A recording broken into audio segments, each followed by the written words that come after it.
From the Clark Ford Studio in Oxford, Mississippi, MBW Digital proudly presents the Oxford Exxon Podcast. I'd say thanks for tuning in, but why am I going to give you a round of applause for something you're supposed to do, to be frank? And now, here are your hosts, Chase Parham. And broadcast school has really paid off. And Neal McCready. I deserve to be on TV.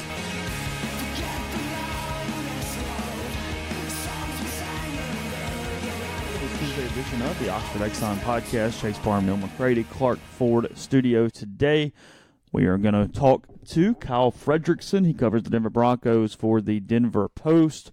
Chad Kelly, obviously, the storyline there as the former Ole Miss quarterback, the record, or not the record holder, but the holder of the third most total yards in SEC history for a quarterback as well.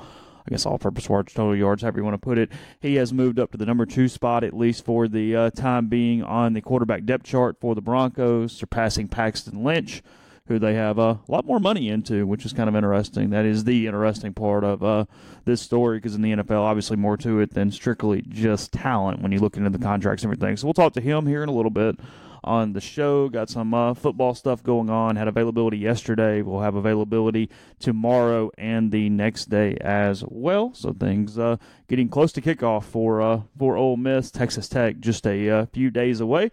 But today you can get the lunch specials at Oxford Exxon, $4.99, 2 sides of bread, 32-ounce drink, the ribs, the daiquiris for as little as $3.99 or as big as 44 ounces. And make sure you download Speed Pass Plus. You hook your mobile device up to it. You make sure you hook your credit cards up to it, and you just pay right there at the pump. Don't worry about identity theft, credit card skimmers. Don't have to worry about going inside. It is efficient, it is easy, it is convenient, and it saves you money in the process as well. And you're going to need a vehicle for that fuel, so you ought to go to Clark Ford in Amory. You should. It would be the smart thing to do. 662-257-1900 is the number. Call the number. Ask for Corey Clark. Tell Corey what new Ford you're looking for. He'll send you a quote within 15 minutes in business hours. It's that simple. It's right to the bottom line. No haggling, no hassle. Get your quote. You know the rest. You can shop it around, or you can let Corey and the people at Clark Ford do for you what they've done for so many others, and that's take the hassle out of the everyday car buying experience. Get a great deal. You get great service after the sale, delivery options, really everything you want from your car guy, your truck guy. That's what Corey wants to be.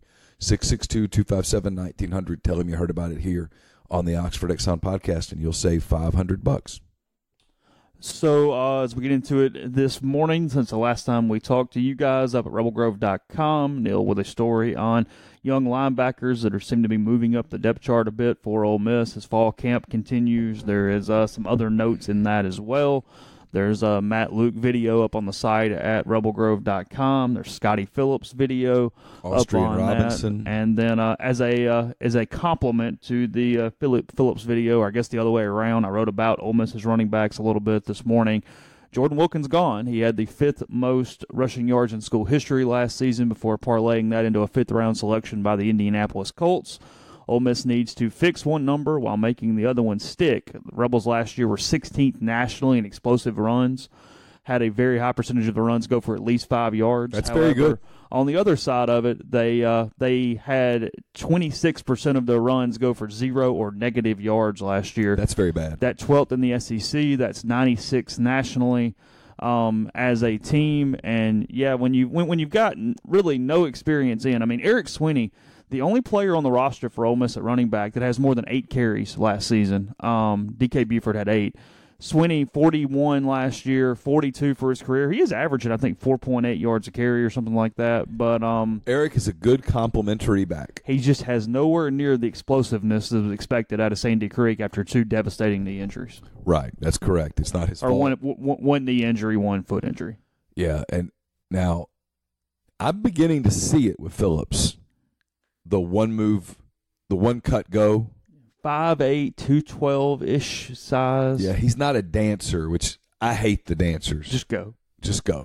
Get what you can get, especially with what should be an SEC upper-tier offensive line in front of him. Should be. Anchored by first-round pick Greg Little, Sean Rawlings at center, and the rest of the group. And a really good redshirt freshman offensive guard.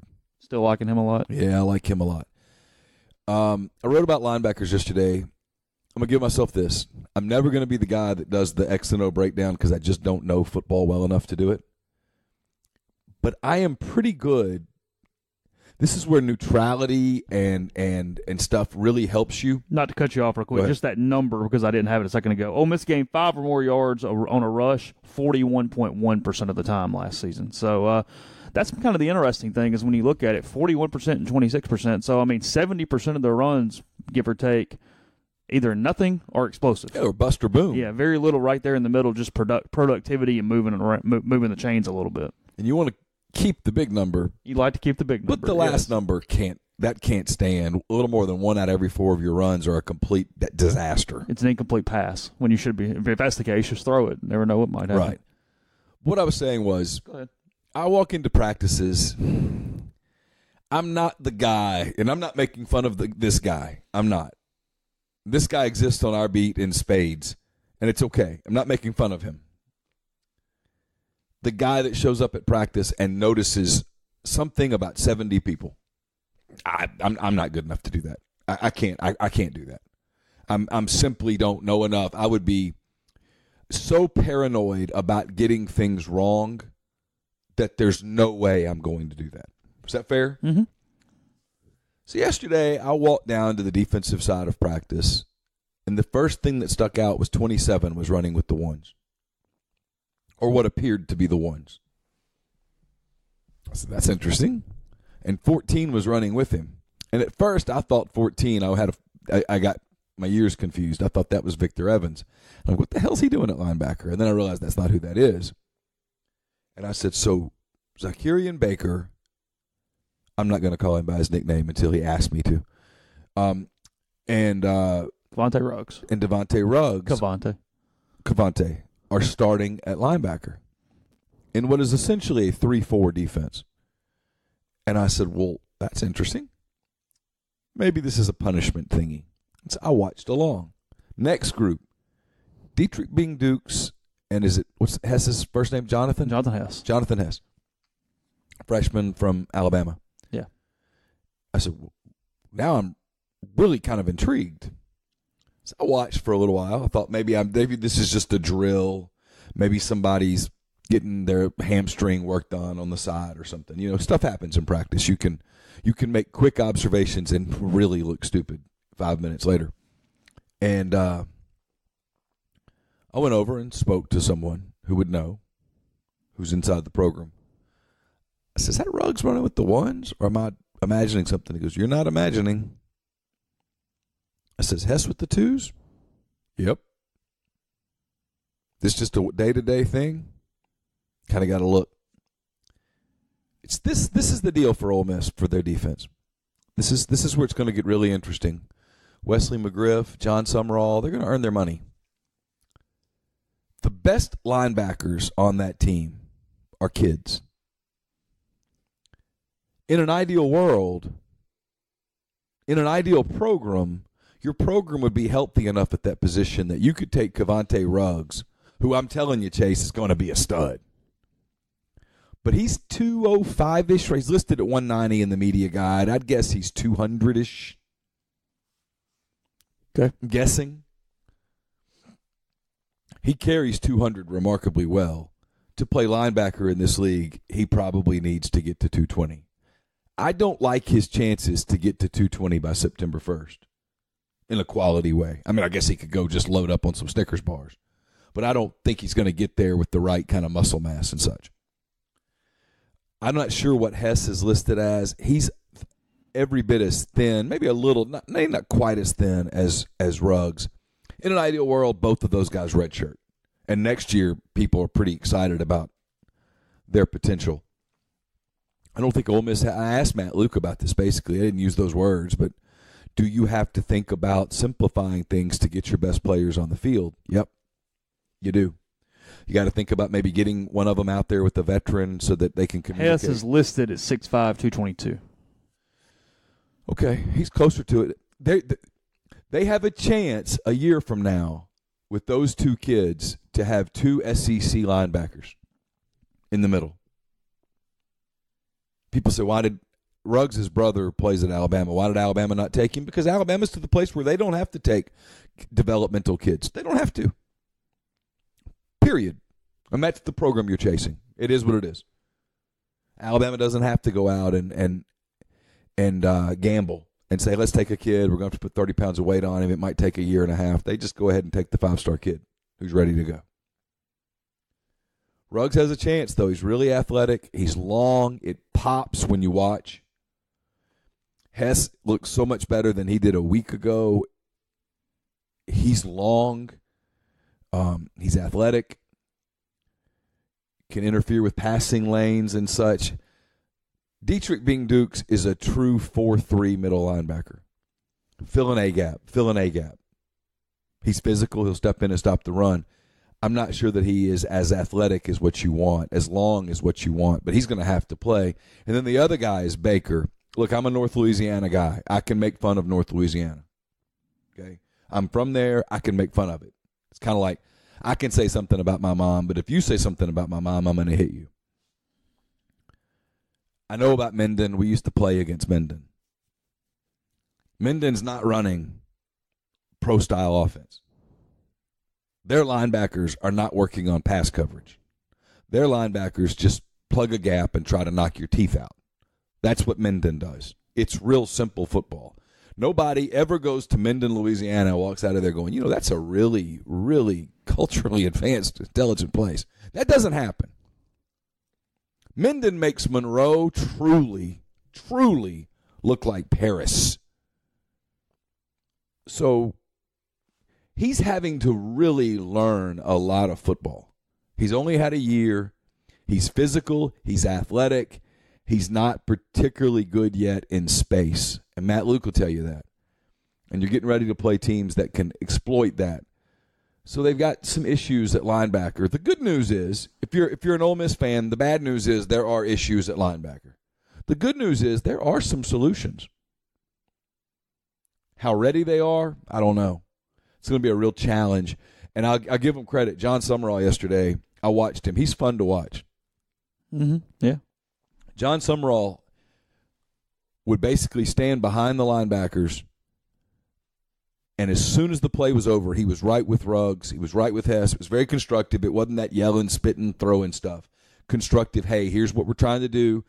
I'm gonna correct you immediately. We're gonna go through it, and then they're watching the film. They're trying to see over the next 2 or 3 weeks how much can we get these guys brought along to get them ready to play. And I don't know that they know the answers yet, but they obviously know that those are the best potential solutions, and that with them you're going to have to accept that you're going to have some freshman mistakes, because you are absolutely going to have freshman mistakes. But they're athletic enough to make plays. It's going to be interesting as the season progresses to see what they decide to do with those guys. I haven't listened to the video yet. Matt have his voice yesterday? He was much better. Was it? Yeah. It was much better. Probably getting somewhat conditioned to it by now, a couple weeks in. I'm going to guess that someone smarter than me said to Matt, if you do this, it's going to be gone by August the 20th, and you're not going to be able to do your job. You're going to have to let some other people yell for you. What is going to be the topic of the Pulitzer that you are going to win based off the Kermit Davis press conference yesterday at basketball? Oh, that they're not a finished product in August. Stunned. I think Kermit was concerned that some people overreacted. This might have been Kermit's first taste of Power 5 fan base. I think he was not taken back. I think he was surprised by the amount of reaction to 4 exhibition games in Canada. Positively and negatively? Yeah, in early August. I think he was. Because they beat the crap out of that one team, and then they got beat by Carlton or whatever by 18 or whatever it was. That it's early August with 5 true freshmen and 2 JUCO transfers, and the reactions are, yes! Oh, I don't know. Oh, my God! And then we came back! All of that's completely, everybody's just off in space on this stuff. And it was 4 exhibition games in Canada in early August before the fall semester started, with a team that includes a new coaching staff, 5 freshmen, and 2 JUCO transfers. If you make any sweeping judgment, positively or negatively, from those 4 games, you really need to dial it back. That was his message. I think. got a lot of work to do, and the work's not getting done by November or December. It's going to be a work in progress, and he can't talk about recruiting. But the reality is, the hard part of the job. He's got to win in living rooms.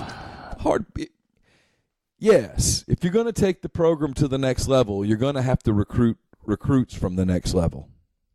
Bottom line. He knows that. It's clever.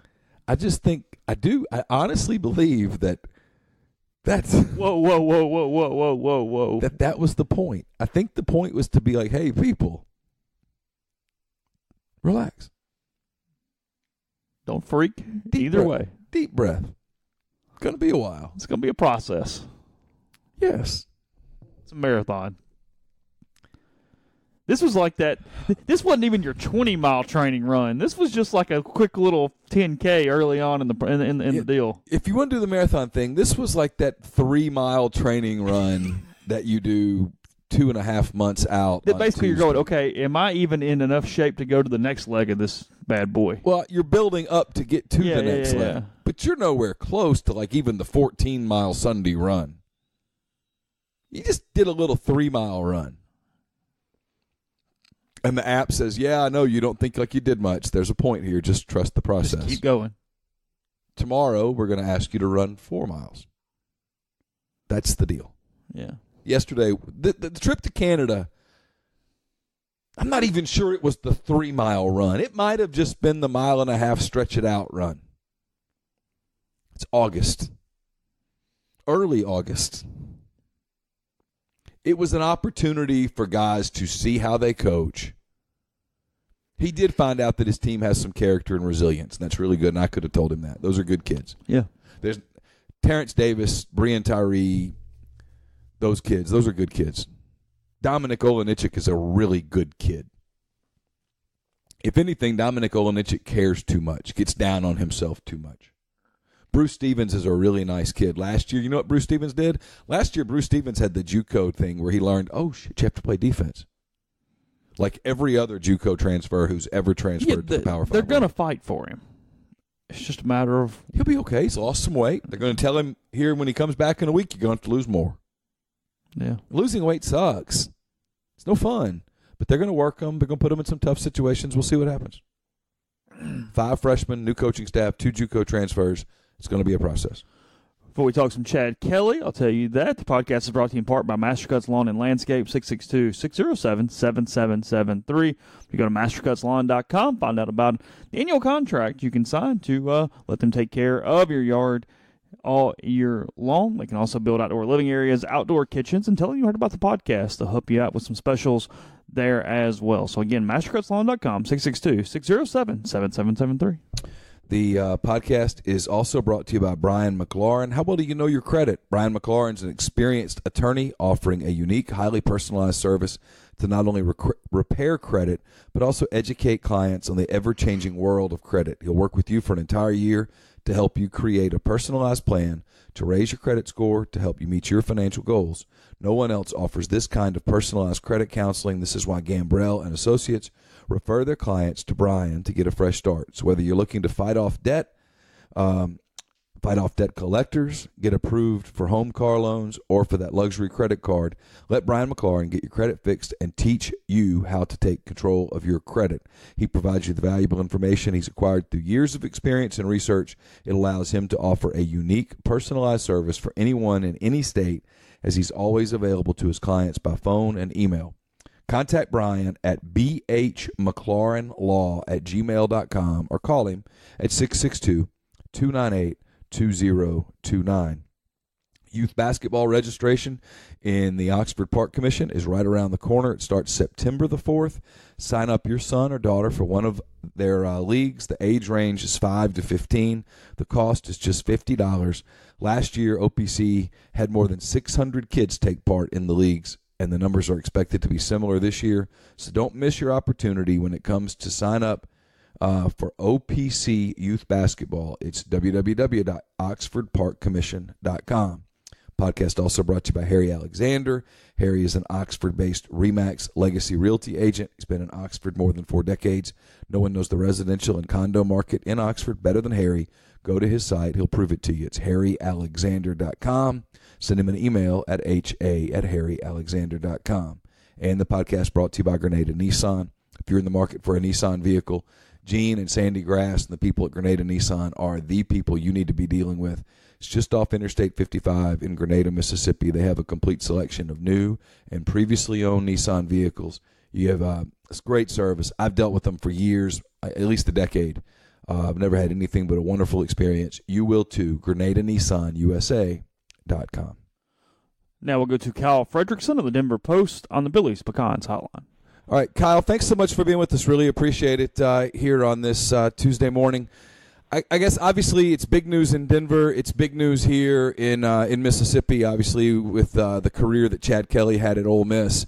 I'm curious, as you've watched training camp unfold over the course of the last few weeks, did you sort of see this Chad Kelly promotion, Paxton Lynch demotion coming?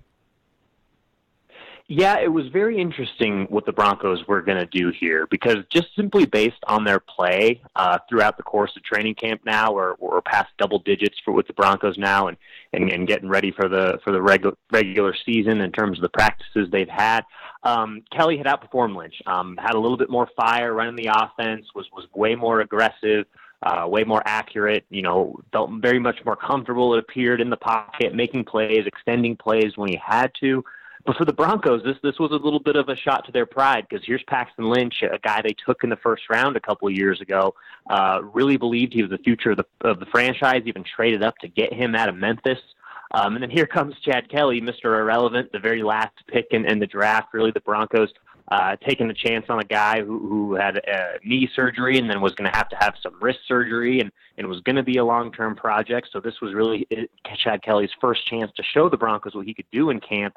But obviously with the news of Monday and the Broncos making that decision to promote Kelly, does say a lot about how the Broncos think of him at this stage in his career, and I think moving forward potentially what he might mean to this franchise moving forward. Yeah, I was going to get to that because I'm curious. The whole Mr. Irrelevant thing obviously he was Mr. Irrelevant. He was the last pick of the draft. It's baffling for those of us who covered him in college, because of just his arm talent, his ability to make plays, some of the wins that he had at Ole Miss.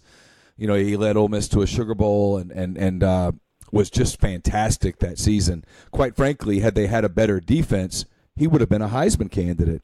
Do you think that he fell in the draft the way that he did because of the injuries, or did the stuff from the nightclub in Buffalo and the stuff at Clemson, did all of that stuff sort of linger as well?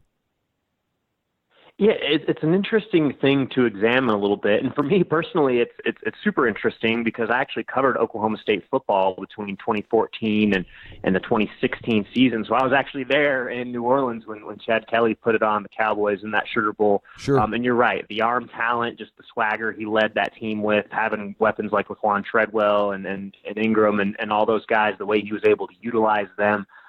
You're right. That was a guy who appeared to be sort of a Heisman contender, a guy who sort of had that Baker Mayfield style moxie of when you have him under center, you really feel like you got a good chance to win no matter what the situation is. So for the Broncos, it's hard to say exactly why they would have taken him with that very last pick in the draft, especially for where they were sitting when they picked him. The Broncos had Paxton Lynch in camp. They had Trevor Siemian in camp. So it's not as though they necessarily needed a quarterback, but, when you got a president of football operations like John Elway, and then I'm sure he watched a ton of Kelly film going into that draft, he had to like what he saw. And I think, when you have the vote of confidence from a guy like Elway, who's obviously a Hall of Famer and a legend around here, that goes a long way. And for Paxton Lynch, if he continues to play the way he's played and continues to develop, maybe the Broncos will look pretty smart in that pick with taking Kelly with the last overall selection. You're covering the NFL. You covered big-time college football. It's a business. The NFL's an even bigger business. There's also a lot of corporate pride that goes into the draft and all of that stuff. There's a lot of really smart people and people who think they're really smart, who sit in a room and break these players down. And Denver traded up to take Paxton Lynch. They thought, he's their guy. He's going to be the quarterback of their future. How much, from what you've been able to gather from talking to people in Denver, how much just internal discussion went into demoting him to third string? Was there any resistance? I know it's Elway's baby, but was there any resistance inside the organization? I mean, how difficult was it, I guess I'm asking in a really long-winded way, to admit that perhaps you made a mistake on Paxton Lynch in the first round?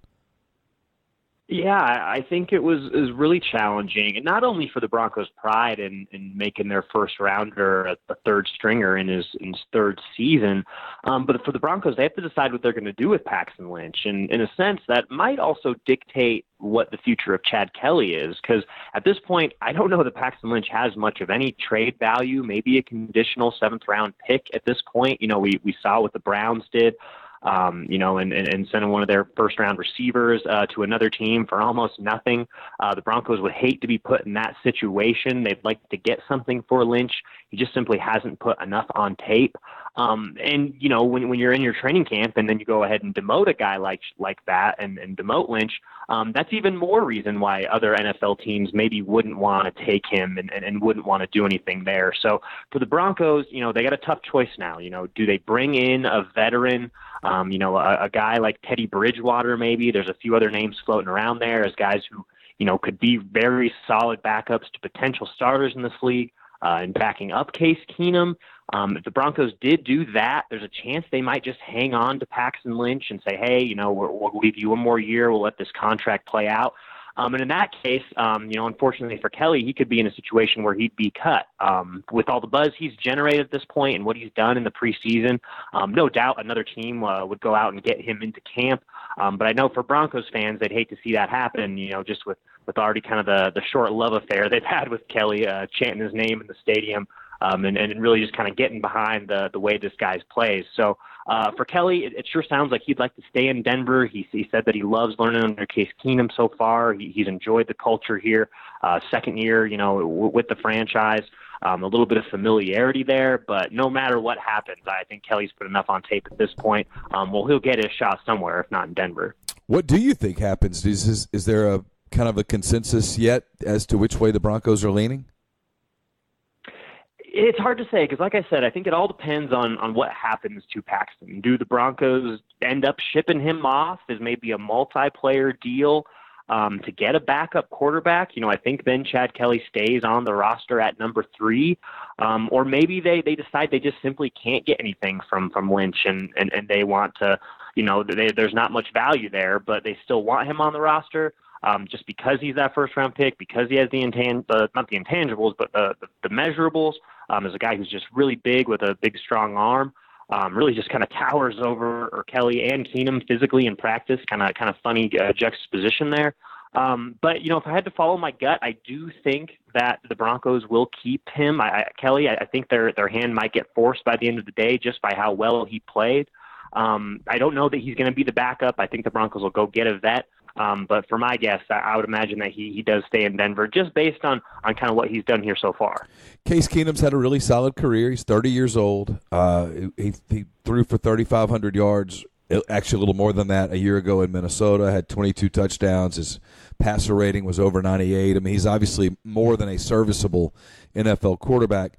Is there any feeling building at all? I know it would be really early. Any feeling building at all around that Broncos organization that perhaps, I mean, obviously not right now, but perhaps down the road a little ways, Chad Kelly could not only be a guy that makes the roster, but could be the quarterback there? I don't think it's out of the question. It is. I think it is just really, really early at this point. Being that Chad was with the team, this time last year, but unable to participate as a full participant through this training camp period. This is the first time the Broncos are really getting their really first look at Chad. This is the first time they've seen him operate with the 3s and now the 2s. I think he just needs more time before we can say definitively that he'll have that opportunity. But based on Keenum's past, I mean, I don't think it's out of the question to say that this could be a guy who might revert into sort of that journeyman that we've seen, to see the reason why the Vikings maybe didn't, pick him up and decided to go get Kirk Cousins instead. But that's just sort of a lot of looking ahead. As of this point, Keenum has looked incredibly sharp in practice. He's had a really good rapport with all of those receivers. The Broncos first team really did struggle out of the gate against the Vikings in that opening preseason game. So we'll have to see what Keenum in that first team does against Chicago coming up here on Saturday. But it seems like a situation for me where, the Broncos are going to let this thing play out. Chad Kelly's so early in his career that I don't think they know what they have for sure right now. But obviously they've watched the tape, they've watched him in those big games, and they've liked the early showing. So I think at this point it's kind of up to Chad to see how far he might be able to take this thing. I know I'm kind of just repeating what you said a few minutes ago, but I was thinking about it, and it's really kind of funny because his success has almost been a detriment to the Broncos, because it's going to be really, really hard now to, hey, if Keenum gets hurt, put him in immediately because they haven't seen much, as you say. However, at the same time, it's going to be really hard to slot him down to a practice squad slot, too, considering how he's played as well and some buzz he's picked up around the league. Yeah, for sure. And he's a guy who, on the open market, I think, in terms of, what teams are willing to pay him to be on their practice squad or to be on their roster, is going to rise as he continues to perform here. So, yeah, for Chad, he just has to continue being steady. He's talked a lot about just his need to continue to have his nose in the playbook. He really hasn't bought into a lot of this hype yet, at least publicly. Knowing enough about the guy, I'm sure internally he's incredibly confident and thinks he could probably definitely beat out Paxton Lynch, by the end of this camp to be that guy. But he's been very supportive of Paxton, really has said all the right things. So yeah, for the Broncos, it is a strange situation because they could have a guy on their hands who has star potential. It's just so early, and then they all went and spent out all this money on Case Keenum to bring him in here. To see how that battle plays out and even to watch practice these next few days, that might give us a better indication of what the Broncos' long-term plan might be. Yeah, last couple of things, and really appreciate your time. I know you're very busy this time of year. You mentioned the game on Saturday. It's an 8:05. I think it's 8:05 our time, 7:05 your time. Chicago at Denver. I know you don't know the answer to this necessarily just yet. What's your kind of gut feeling for how the quarterback snaps get divvied up on Saturday night? Well, my guess is that the starters will probably play a quarter and a half max. Vance Joseph, going into this last game, pretty much set the standard that he was going to play his starters for only 2 series. I would imagine he'd sort of like to have that soundbite back and maybe readjust that plan with how poorly the first team played against the Vikings and the Broncos immediately going to Lynch. But if I had to guess, like I said, quarter and a half, and then I would think that Lynch would get a pretty sizable workload after that going into the fourth quarter. Like I said, he flashed so much promise, and now he's going to have his chance to be in a live game setting with the twos. If he really shines there, and if he throws some touchdowns and makes some smart decisions, that's going to really ramp up this process. And with Paxton Lynch going against the threes, maybe that allows him to be more successful. But I mean, based on everything we've seen so far, the probability of that, doesn't seem too high. So absolutely a huge opportunity for Chad Kelly against a retooled Bears defense that has some pretty young star defensive players. So watching him pair up against that should be interesting to watch. The last thing, you mentioned Minnesota. You saw the Vikings here pretty recently. And if you don't have any insight on this, no one's going to hold it against you. I'm just curious. Did you get a chance to talk to any of the Vikings guys about Laquan Treadwell or make any kind of personal observations of your own as to sort of where he stands and what is a critical year for his career? Yeah, not personally. Wasn't able to go in the Vikings locker room after the game to speak on Laquan, but it's a good question. It's an interesting question. Another guy, who's got a little bit of cross history with me covering Oklahoma State. OSU was one of his finalists, going into college and to see what he accomplished at Ole Miss. Obviously a guy you thought would be a dominant playmaker in the NFL, but you're right. A little bit of a make or break season for him. Being a young guy, doesn't want to get branded, as a guy who didn't live up to his potential. So to see him, develop a little bit with Kirk Cousins, should be fascinating to watch. I loved watching Laquan in college and seeing what he was able to do with the QB like Chad Kelly. So to be in an NFL system with a proven veteran quarterback, I think the sky's got to be the limit for him. And I don't have any personal insight by any means, but I'd expect him to have a big year just based on what we've seen out of the guy in the past. Hey, great stuff. Really enjoyed reading some of your stuff last night as I was kind of searching for someone to talk to, and really appreciate you spending some time with us this morning. I won't say enjoy the rest of training camp. Endure the rest of training camp, and good luck covering the Broncos this season. Yeah, no doubt. It's been a blast covering Chad. He's a good guy. Obviously, you mentioned maybe some of the character concerns in the past, but Ole Miss fans will be happy to know he's been an upstanding citizen out here, and Broncos fans have certainly made him their preseason crush. So if he keeps performing, it should make our lives interesting as reporters covering all down here. So we'll keep you guys updated as it comes down. If you talk to him, tell him that Neal and Chase said hello. We'll talk to you soon, I hope. Sounds good, fellas. Bye. All right, bye.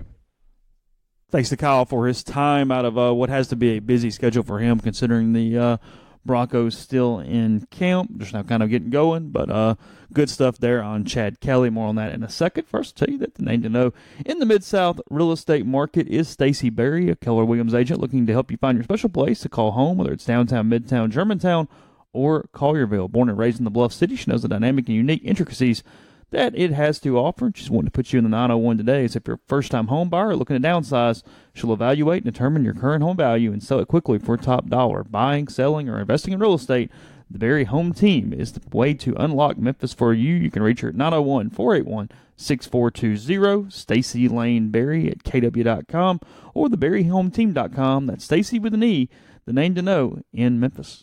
Kyle Fredrickson and other guests join us here on the Billy's Pecans hotline.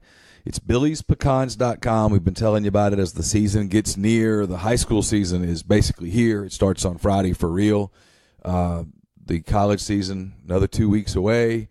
Whether you're heading over to Houston for a road trip, whether you are getting ready for your first tailgate in the Grove, Billy's Pecans would be a really great way to go. The cinnamon spice pecans, terrific. Toasted pecans, all sorts of chocolate pecans, dark chocolate, white chocolate, chocolate amaretto, chocolate Grand Marnier, and more. They've got the Cheese Krispies, which are just fantastic. They're not that dry Cheese Krispie thing. They're just great. You'll love them. They go perfect with a libation of your choice hanging out in the Grove as you get ready for Ole Miss and Southern Illinois in the opener. Pecan brittle, coffee cake, sauces, jellies, and more. They're at Billy's Pecans.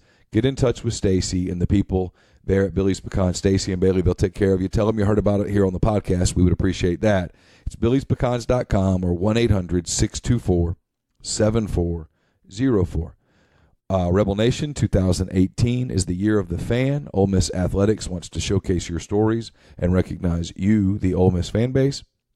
Exciting prizes and experiences throughout the year will be featured on omyearofthefan.com and updated often, so be sure to visit omyearofthefan.com. And speaking of tailgating, if you're getting ready to tailgate in the Grove, 7 opportunities this year, whether you're coming up for 1, coming up for 7, some number in between, whether your tailgate is intricate and complicated or whether your tailgate is super simple, 7 South Tailgating is the way to go. They're celebrating 10 years of business this season. Try them once. You'll never tailgate without them again. 7 South will set up your own personal gear, or you can rent everything from them. No one's going to match their customer service, their attention to detail. So get in touch with Kyle Thornton and the people at 7 South Tailgating at 7southtailgating.com. Podcast is brought to you by Tyson Drugs, TysonDrugs.com, or they're in Holly Springs downtown. They have a great app as well. 662-252-2321 is that phone number to give them a call. Go to the website, fill out forms, or just stop by. Also now in Oxford with G&M Pharmacy.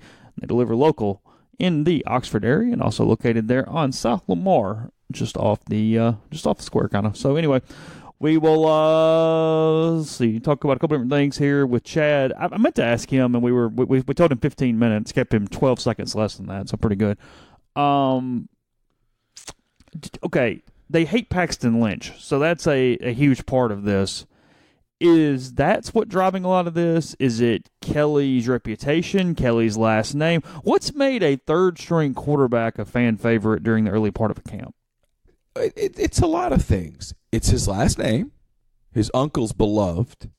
His uncle's going through a brutal life challenge right now and handling it with a level of class and grace that is really admirable. Yes. That's part of it. Sure. part of it's the way that Chad plays the game. Chad loves football. He loves it. And that shows. He does not lack for confidence. But part of it is he was Mr. Irrelevant. We down here, we see him as the dude that just air raided the SEC. It's cool. Led an incredibly impressive season that frankly never got its full due for what he actually did. If Ole Miss had been worth a damn on defense, he wins the Heisman Trophy and they play in the national playoffs. But they didn't play in the national playoffs, and he didn't win the Heisman Trophy. And if you live in Golden, Colorado, or Colorado Springs, or Laramie, Wyoming, and you're a big Broncos fan, I'm not sure how much of that season you really saw. You probably watched some of him beat Alabama. You remember the fluke play, and then you might have turned on the Sugar Bowl when he was just killing an outclassed Oklahoma State team. And let's be real about two of those games. The Alabama game happened late at night. 8-something. It ended at 1 in the freaking morning. And Yeah. the Sugar Bowl was a night game on New Year's Day when, by the time that game kicked off, you might have been halfway through the bottle. Mm-hmm. I mean, I'm just being real. There's a real chance that the guy who's a pretty big Broncos fan Hadn't seen a lot of Chad. didn't really know a lot about Chad Kelly other than he was Mr. Irrelevant and he's Jim Kelly's nephew. That's about it.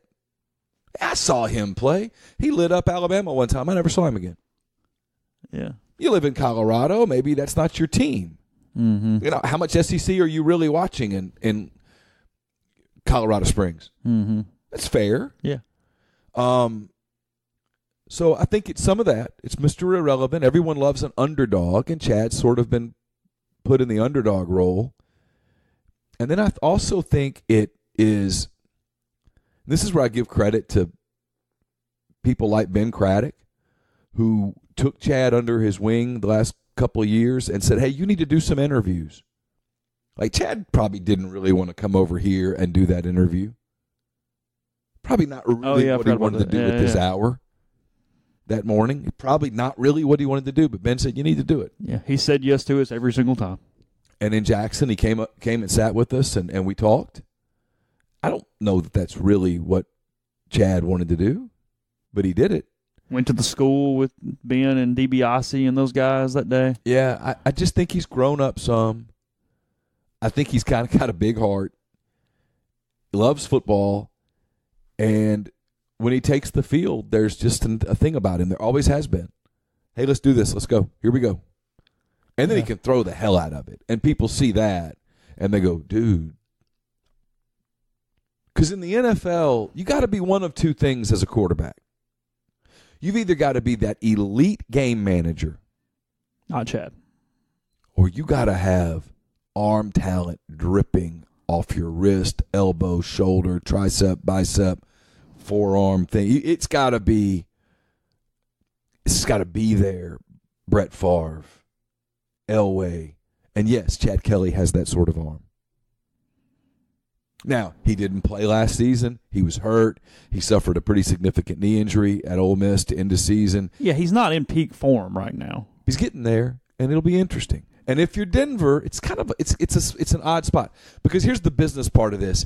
Admitting, man, we really screwed this Paxton Lynch thing up, but we're not going to get crap for him. That's a total loss. He looks lost. It's a corporate loss. That's hard. It's hard to do. If you've ever been in business, you know how hard that is to admit, well, we missed that one.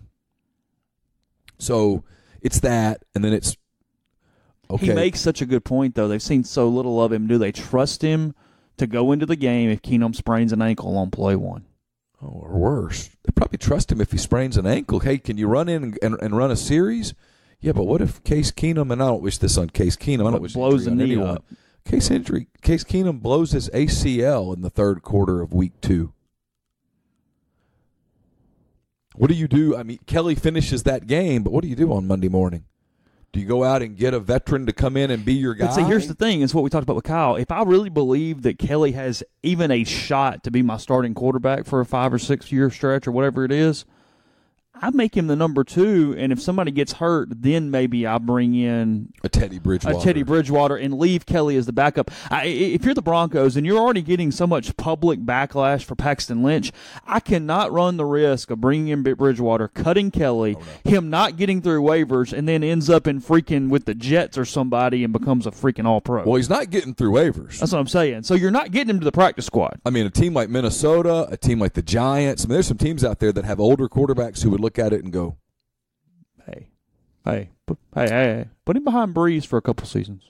Yeah, Sean Payton might that offense? Sean Payton might look at that and go, so you want what? A 7th rounder? Okay.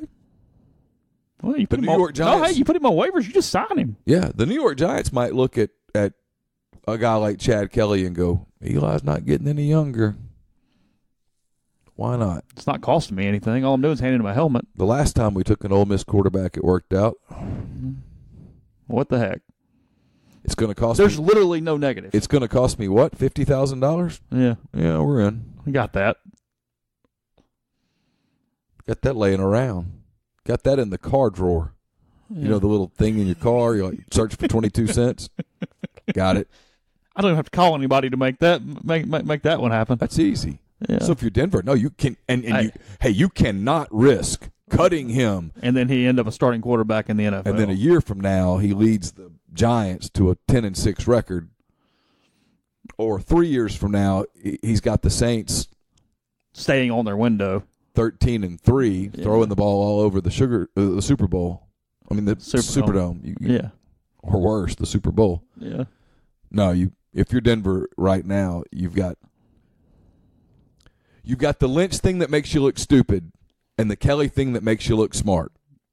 You tell me which one you're going to invest in. But you got corporate people and executives that go, I cannot give up that investment, and that's what they're running the risk of right now. But I think, and that's why I said this yesterday, and I think I'm right. We'll see. Yeah. This is where having John Elway and the capital that he has as both a player and as an executive. Mm-hmm. John Elway's the guy that went to Peyton Manning and talked him into Denver. And they got one of those big silver trophies for him. Yeah. It's where he can that probably build you some capital. Build you a lot of capital. And he, as a quarterback, won a couple of those big silver trophies. A lot of capital there, too. Yeah. And they got to the big game where the trophy's on the line several times. So I think there is some capital that he can expend, and he can be the guy that says, we wish Paxton nothing but the best. It didn't work out. Sorry. Here's the good news. We really like what we see out of Chad Kelly, and going forward, he's going to get some snaps. If I'm Denver Saturday night, Chad Kelly's getting extensive snaps. Yeah, I'm giving him a chance to put this thing to bed. I'm getting him a chance to make my decision easier one way or the other for me. So those of you who are out there going, but I'm just saying if you're the Broncos, from their perspective, you want Chad Kelly to go out there on Saturday night and either come back to earth or look phenomenal. You don't want much ambiguity. You kind of want to see some extreme. Because if he goes out and destroys the Bears, then you say, hey, 6 days from now we play, I can't remember, I had it up. I think it's Baltimore. No, it's Washington. They go to Washington. 6 days later, you're like, let's take him to Washington and get some snaps again. Let's see what this is. And if he comes back to earth, you go, it's probably time to go get the veteran. Now, on the 20th of August, let's go get our veteran, get him in camp so that he can get acclimated. Pick your dude. Let's and then we'll figure out what to do with this Kelly in a minute. Lynch thing in a minute. Let's right now get the backup for Case. Whew. NFL preseason, if you're following certain players or if you're invested in a team, can be really fascinating because the business side of the NFL really shows in August. We didn't talk about this yesterday, and it's not going to be overly interesting to a lot of our listeners. That's a way to promote something, but it will be from just a business standpoint, from a sports standpoint, because I don't care about the player at all, but I found this fascinating yesterday. This Kawhi Leonard thing with the Clippers and getting the Bruce Bowen thing? Yeah. Oh, my God. Getting rid of Bruce Bowen. So let's fill anybody ready here. Probably missed this because, frankly, I missed it a little bit. So the Clippers desperate for Kawhi Leonard in a year when he comes out of free agency. Yeah, it's going to be a loaded NBA free agent class. He's toiling around in Toronto right now, got a year left, and they're just trying to set up something to have a puncher's shot in a year, basically, is where we are right here. Yes. Not the favorite, just a shot. They're gambling that his desire to return to Los Angeles, where he is from, he's from Compton, his desire to return to Los Angeles is so strong that the Clippers will have a shot if he doesn't want to play with LeBron with the Lakers. So Bruce Bowen was a commentator covering the Clippers for whatever the Fox regional broadcast is. Excellent. He's good? I know nothing about that. Really, really good. All right. Quoting here says, according to Woj, of course, says, team got all rattled after Bowen went on the radio and sent light criticism in Leonard's direction. At the time, Bowen was in the process of renewing his contract with Fox Sports West, but all this got scuttled. A quick timeout. Yep. Bruce Bowen was one of the most popular Spurs ever. Okay. Bruce Bowen's very tight with people in the Spurs organization. So it wasn't like he was having to guess at anything going very on. Tight with Pop. Knows Greg Popovich. Very tight with the people there in San Antonio. So he probably, whatever criticism he relayed, and I'll let you do this in a second, was not off the seat of his pants. It was pretty exactly informed. What he was saying. He was informed. So it says here, he goes on Sirius XM radio, and this is the quote that made everybody mad. 2 paragraphs. Think there's nothing but excuses going on. First, it was, well, I was misdiagnosed. Look here, you got $18 million this year, and you think they're trying to rush you? ? You didn't play for the most part a full season this year, and then you're the go-to guy. You're the franchise, and you want to say they didn't have your best interest at heart? Are you kidding me? I think he's getting bad advice. I think that's what you're starting to see now as an individual given a certain amount of advice, and it's not the right advice. Here it is. You were protected in San Antonio. You were able to come up during a time when you could still lean on Tim and Tony and Manu. That's all. That's all he said whatsoever. I mean, light criticism is too strong for what that was. It's not even criticism. It was a comment to a question, and the Clippers... And he's right. The Clippers sent word out because basically the team controls the way commentators work on these regional channels. They fire Bruce Bowen because Kawhi might get mad about that in a year. This is a joke. Well, 2 things. One, the Spurs may be the model organization in professional sports. That's fair. Whether you like the NBA or not, doesn't matter. It from the way they operate, they very well may be the model organization in professional sports. The Clippers, on the other hand, are not the model organization in professional sports. So there is some extreme. I mean, here. Donald Sterling's only like the 5th crazy thing they've done in the last 5 years. So I mean, the Clippers, the Clippers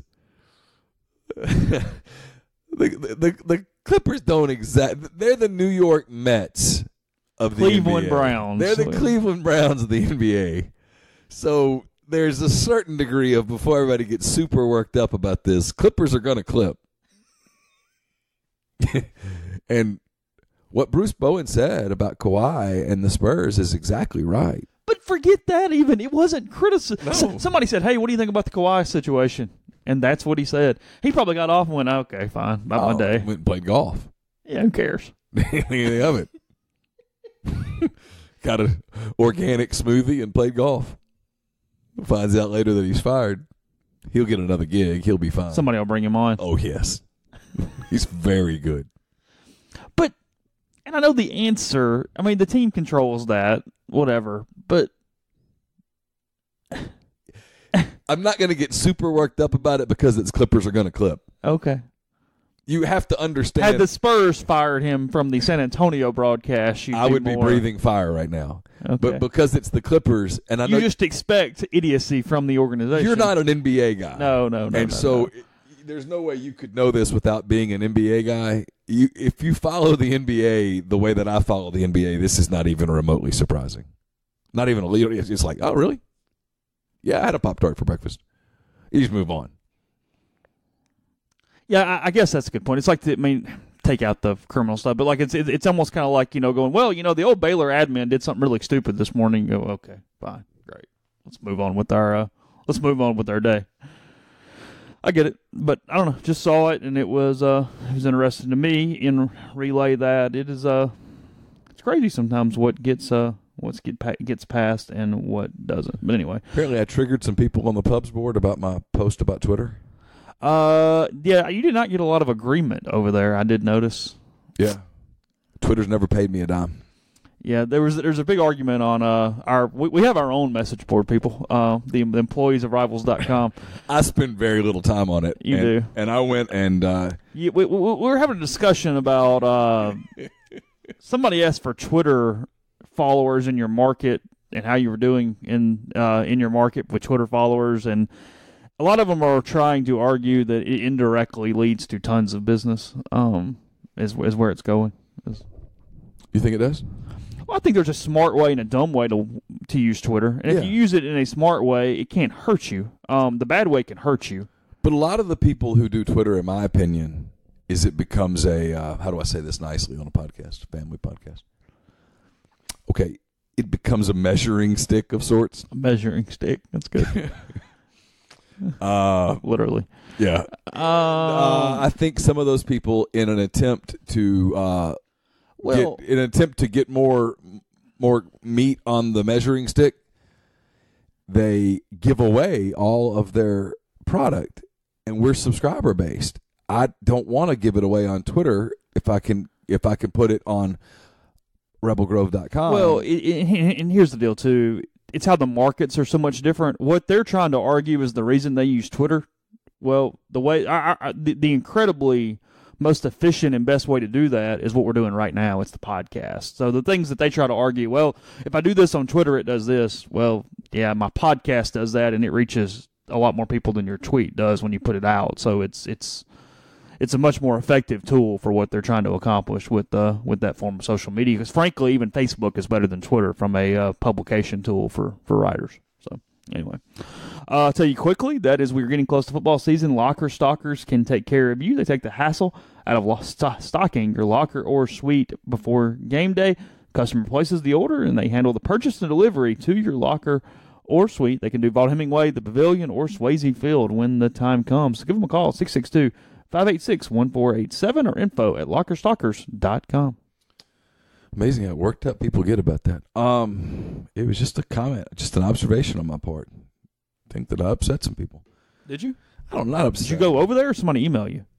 Gabe made sure that I was aware. Oh, okay. Gabe likes to say, hey, it's Tuesday morning. Let's see if I can push Neil's buttons. Was Gabe offended? No, Gabe agrees with me completely. Gabe's not offended? Gabe will tell you, Gabe DeArmond covers Missouri for Rivals. You've heard him on the podcast. We'll get him on again soon. He'll tell you that he has a ton of followers because of the whole conference realignment thing several years ago with Mizzou and all the stuff with Texas and all that stuff. And he'll tell you that he doesn't matter. It doesn't matter to him. Anyway, what does matter is your bank. This podcast is brought to you by Oxford University Bank. You should consider banking with OUB. It's locally owned and operated right here in Oxford. When you deposit money at OUB, that money and the vast majority of the bank's profits go right back into the Oxford community. All the comfort of home, all the benefits the big mega banks provide, all the technology and products you want, but you get a personal touch at OUB. You also get 1-year CDs at 1.75% APY, 3-year triple option CDs paying 2.01% APY. With the 3-year term, customers can deposit once during the term, withdraw once during the term, and or bump the rate if OUB's 3-year rate rises. To learn more, check out Live bankoxford.com, or call 662-234-6668. OUB is FDIC insured. And this podcast is brought to you by Megan Phillips with LAH Real Estate. She's the person to call for all your real estate needs in the Birmingham area. With almost a decade of experience, Megan's knowledge and expertise can help you buy or sell your home today. So please visit our website at meganmphillips.com. That's MEAGANM Phillips.com. Or call Megan at 205-602-7929. Again, 205-602-7929. You know, us in Missouri and Auburn, I mean, obviously corporate likes us well enough from a business standpoint, but I have a feeling we're probably not winning Mr. Congeniality awards amongst the network a little bit. I don't think I'll win Mr. Popularity. Do you not? No. Jay and Gabe don't appear to be either. No. did pretty good on the Get Gear 99 promotion. Did, yeah. It's not over yet, by the way. As far as I know, no one has sent me the email that No, there were 750 left network wide as of yesterday, which typically at the rate it's been running will run sometime between late Tuesday and early Wednesday for that. So probably got about a day left ish. The way that works, go to let's see, what's the best way to do it? Go to if you're listening to the podcast and you don't have a subscription to Rivals.com, it's okay. Just go sign up. It's okay. You've been using your buddy's You've been using your buddy's login. It's cool. Neil will forgive you. I'll forgive. I can't even forget, but I'll forgive. No one will know. I'll never know. I'm not going to ask. You don't have to tell. But go to olemiss.rivals.com/sign-up offer. That's sign_up_offer. Enter the code GetGear99. You'll get a year of rebelgrove.com. You'll get a $99 voucher. It's going to take 48 to 72 hours, but it will come. Yep. You'll get it. You'll get a voucher for gear at the Rivals fan shop for $99. It's got all the new Shark gear is there. The insignia with the fin going over the state, that's there. The shark that kind of looks M like an and M. the fin M. Yeah, that's there. So, and then if you say, hey, I don't really want more Ole Miss stuff right now, I'm pretty excited about the Braves. I'm pretty excited about the Cardinals. I'm pretty excited about Chad Kelly. I want to get a Chad Kelly jersey. You can do that. Rivals fan shops, all there. You can get all sorts of stuff. I also noticed you can go ahead and get any of the Landshark gear in cold weather stuff like hoodies and pullovers and that kind of stuff. And they also had the script M, just the M on a lot of stuff at toboggans, sweatshirts, and other stuff as well. That stuff's not as widely available, but it was in the Rivals fan shop. So yeah. There you go. A lot of your brethren taking part in it. I think we're number 2 in the network for the Get Gear promotion right now. Oklahoma blowing everybody away because of the Jordan brand switch. And then Florida State doing quite well, but they have their own apparel provider that is not the Rivals fan shop, so they're having to run a separate program. Lottie freaking die. Lottie freaking die. Yeah.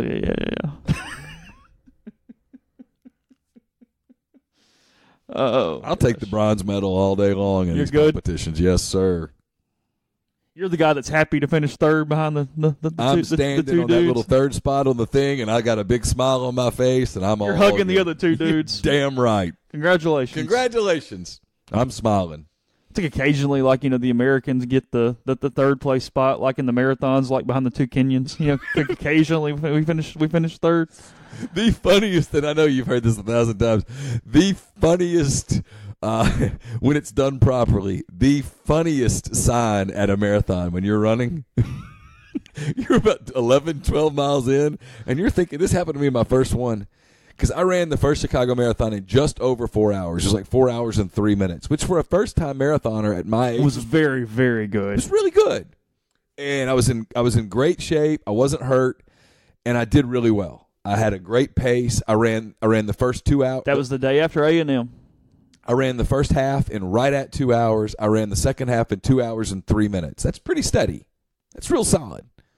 But at about the 13-mile mark, the sign popped up. It was about 12-mile mark. Hurry up, the Kenyans are drinking your beer. Because they're done. Because they're finished. I laughed so hard. It was like that little moment where you start reading the signs and hurry up, the Kenyans are drinking your beer. They're not drinking your beer, but their beer's waiting for the Kenyans at that point. They're free to drink it. I still had another. You even won a beer after 26.2 miles? Yes. You do? I did. Okay. I drank my beer and took the beers of a couple people who did not want their beers. They handed me their voucher, and I went back and got another beer. Did you? I did. Then you have to walk back to your hotel. I did with 2 beers. So you don't. Okay, I've gone 26.2 miles, and now I got to walk a mile and a half back somewhere. I had to walk. It was a good 2.5 to 3 miles. Because I'll tell you why I know that. I'll tell you why I know that. And then I had to walk a long way to get to it to start. When I finished that day, my miles and stuff was like over 30 miles. It was like 31. Caloric burn. What are we looking at? It was like 5,500. if I remember right, 5,700, something like that. Okay. It was a lot. I remember that night I ate a big thing of wings. I ate a bison burger, and that night I woke up at 2 a.m. just starving, and I ate a bag of M&Ms because they were sitting there. That's it? Yeah. I mean, you could have eaten literally whatever you wanted. Yeah, that's what I ate. I ate wings, a bison burger, and then woke up and had M&Ms. Well, M&Ms are fine. Yeah, I was just hungry. Whatever was sitting there was what I was going to eat, unless it was a banana. Well, you need the potassium. You're going to cramp up. Yep. Okay. I was just looking. Hey, running back is the surprise player for the Broncos this season, per the ESPN.comers. Philip Lindsay. Just noticed that. I was scrolling for any Ole Miss related tidbits, but not apparently going to get any. So, okay, we got coverage tomorrow from practice, and then again on Thursday we'll have a soft verbal this week as well. Greatest Pod was done Saturday, and then we'll do another one late this week. The Beer Garden on Sunday, so kind of the rundown there of the MPW Digital podcast. I was asked about it on the message board yesterday. So we're on Podbean, and Podbean automatically puts this podcast on Spotify. That's why it's on Spotify, so if you don't know that, you can go to Spotify and listen to this here show. I've requested for the other ones to go to Spotify as well, so a lot of people are asking for it. We don't get the download numbers on that show that this show does, so it's a little harder to push it through, but I'm working on it, so we'll see where it goes. But anyway, this one is available, though, on Spotify if that is the choice for your music. I think we're on Google Music as well. I at least told it to go there, so I'm assuming it does. It does most days. But a lot of stuff at rebelgrove.com. Take care of the Get Gear 99 promo if you haven't already. Head on over, read, watch the videos, participate in our crazy community on the message board as well. So appreciate you, and we'll talk to you tomorrow.